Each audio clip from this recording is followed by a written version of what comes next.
በየሁሉ የረመዳን ምሽት ይላሉ ነብዩ አለይሂ ሰላቱ ወሰላም ወሊላሂ ዑተቃ ሚነናር ይላል። በየምሽቱ አላህ ከጀሃነም ነፃ የሚላቸው ባሮች ደግሟል። ከነሱ አላህ ያድርገን። በእያንዳንዱ የረመዳን ምሽት እነኚህን 3 ዱዓዎች የግዴታ ማድረግ አለብን። እነኚህም ዱዓዎች እጅግ በጣም ቀላልና ለኛም ብዙ ጠቀሜታ ያላቸው ዱዓዎች ናቸው። ከረሱል ሰለላሁ ዐለይሂ ወሰለም በተላለፈልን ሐዲስ መሰረት በእያንዳንዱ የረመዳን ምሽት አላህ የተወሰኑ ሰዎችን ከእሳት መዝገብ ላይ ይቀንሳል። ይህ ተግባርም በእያንዳንዱ የረመዳን ምሽት ይቀጥላል። ከረመዳን የመጀመሪያው ቀን አንስቶ እስከ ረመዳን የመጨረሻው ቀን ማለት ነው። ስለዚህ ከነኚህ ሰዎች መካከል እንድንሆን አላህን የምንጠይቅበት ዱዓ አለ። እስቲ ዱዓውን ከመናገሬ በፊት አንድ ጥያቄ ልጠይቃችሁ። ይህ ሰውዬ ከእሳት መዝገብ ላይ ነፃ ሆኗል ማለት ምን ማለት ይመስላችኋል? እናም ከነኚህ ሰዎች መካከል እንድንሆን አላህን የምንጠይቅበት ዱዓ ረበና አዕቲቅ ሪቃበና ሚነናር፣ ረበና አዕቲቅ ሪቃበና ሚነናር፣ ረበና አዕቲቅ ሪቃበና ሚነናር። ይህንንም ዱዓ በእያንዳንዱ የረመዳን ምሽት ማለታችንን ማስታወስ አለብን። የመጨረሻዎቹ 10 ሌሊቶች እስኪመጡ ድረስ አትጠብቁ። ካሁኑ ከዛሬዋ ቀን ጀምሮ ይህንን ዱዓ በተደጋጋሚ ማለት መቻል አለባችሁ። አላህም ይህን ዱዓ ከሚቀበልን ሰዎች መካከል ያድርገን። ይህ ዱዓችንም ተቀባይነት አግኝቶ ስማችን ከእሳት መዝገብ ላይ የሚነሳ ከሆነ በሚቀጥሉ ዓመታቶች ላይ ብንሞት ወይንም የሆነ ነገር ቢያጋጥመንና ወደ እሳት ከመግባት የተጠበቅነን ማለት ነው። ሱብሃንአላህ። አላህ ከነኚህ ሰዎች መካከል ያድርገን። ሁለተኛው ዱዓ ደግሞ ለይለቱል ቀድርን ለማግኘት የሚደረግ ዱዓ ነው። በሐዲስ ተላልፎ እንደመጣልን ለይለቱል ቀድር በረመዳን ውስጥ የምትገኝ ስትሆን እጅግ ወርቃማ ሌሊት ናት። ከመጨረሻዎቹ የረመዳን 10 ቀናቶች ውስጥ በአንዱ ውስጥ ትገኛለች ተብሎም ይጠበቃል። የትኛዋ እንደሆነች በግልጽ አልተነገረንም፣ ግን ይህን ሌሊት አላህ እንዲወፍቀን የሚደረግ ዱዓ አለ። እሱም ዱዓ አላሁመ በልግና ለይለቱል ቀድር፣ አላሁመ በልግና ለይለቱል ቀድር፣ አላሁመ በልግና ለይለቱል ቀድር።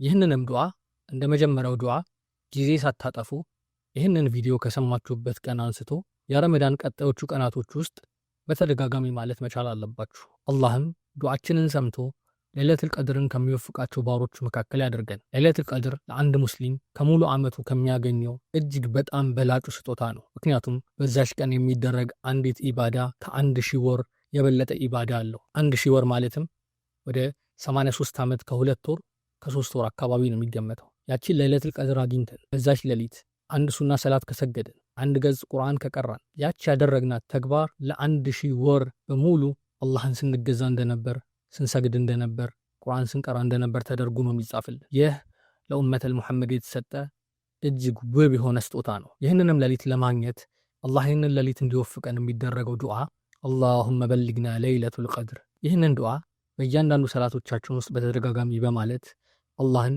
ያቺን ውብ የሆነችዋን ሌሊት እንዲወፍቀን መማጸን አለብን። አላህ ለይለቱል ቀድርን ከሚያገኙት ባሮቹ መካከል ያድርገን። ሶስተኛው ዱዓ ደግሞ በረመዳንም ሆነ በሌላ ጊዜው ኢባዳ አድርገን ኢባዳችን ተቀባይነት ካላገኘ እንደ ከሰረ ሰው ነው። የምንሰራው ኢባዳ በኢኽላስ መሆን አለበት። አላህም ይህንን ስራችን ተቀብሎናል አልተቀበለንም እጅግ በጣም ጥያቄ ውስጥ የሚገባ ነገር ነው።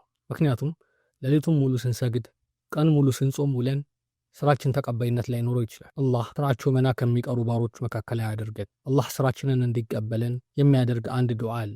ይህም ዱዓ ረበና ተቀበል ሚና ኢነከ አንተ ሰሚዑን አሊም፣ ረበና ተቀበል ሚና ኢነከ አንተ ሰሚዑን አሊም። ይህንንም ዱዓ እያንዳንዱን ኢባዳ ካደረግን በኋላ በተደጋጋሚ ብንለው ይወደዳል። ስራችንን ለአላህ ጥርት አድርገን በኢኽላስ መስራታችን ምንም ጥርጥር የሌለው ነገር ነው። ከዛ ባሻገር ግን የሰራነው ስራ አላህ ዘንድ ተቀባይነት እንዲኖረው አላህን መማጸን ያስፈልጋል። ለዛም በዚህ ዱዓ ተጠቅመን አላህ የሰራነው ስራን እንዲቀበለን መማጸን እንችላለን። እነኚህ በረመዳን ውስጥ ይጠቅማችኋል ብዬ ያስቀመጥኩላችሁ 3 የዱዓ አይነቶች ናቸው። አላህ እኔንም እናንተንም ከነኚህ ዱዓዎች ከሚጠቀሙት መካከል ያድርገን። በሌላ ቪዲዮ እስከምንገናኝ ሰላም አለይኩም ወራህመቱላሂ ወበረካቱ።